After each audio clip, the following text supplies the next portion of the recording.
Hi everyone, my name is Sydney Westphal and I'm going to be talking today about The Jungle by Upton Sinclair. So in 1906, journalist Upton Sinclair published the novel The Jungle. Although this was a fictional novel about an immigrant family working in the meatpacking industry, the horrors that it revealed were very real. In this novel, which was first released in the political newspaper The Appeal to Reason, Sinclair reveals the disgusting meat processing procedures as well as the terrible conditions for workers. The novel became a bestseller and caused a huge public response, which ultimately led to the legislation in public health which we still have today. Upton Sinclair wrote The Jungle during the Progressive Era, which took place from the late 1890s until the 1920s. During this time, America experienced widespread social activism, which was mainly in response to many of the problems of the time, caused by rapid growing cities and industry, as well as political and business corruption.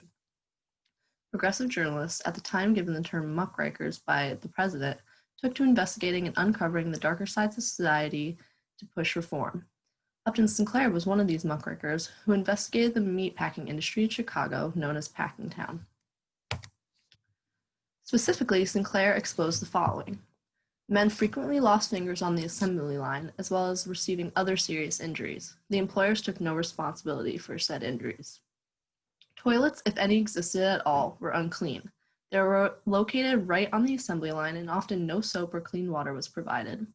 Often there were no bathrooms at all, and workers had to simply relieve themselves on the floor in the corner.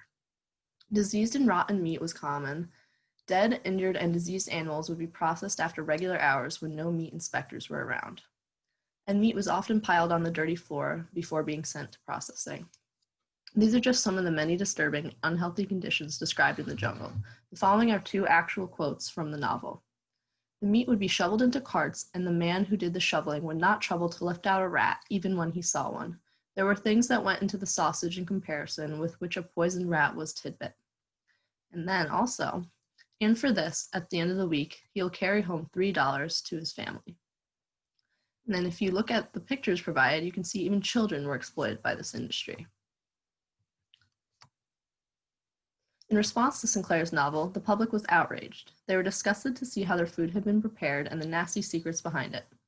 Much of the response was heavily focused on the unsanitary conditions and health risks, leading to Sinclair's famous quote, "I aimed at the public's heart, and by accident I hit it in the stomach," due to the fact that Sinclair's real purpose in writing the novel was to expose the terrible conditions and treatment of laborers rather than the diseased meat. People wrote letters to the White House demanding action. President Roosevelt, not believing Sinclair's claims at first, appointed a special commission to investigate Sinclair's findings. Upon return, one of the many reports involved an instance of a hog having fallen into one of the toilets. Remember how I had mentioned how bathrooms were right next to the assembly line, if they existed at all. And it was simply scooped up and hung back up onto the assembly line with the others, and it had not even been cleaned.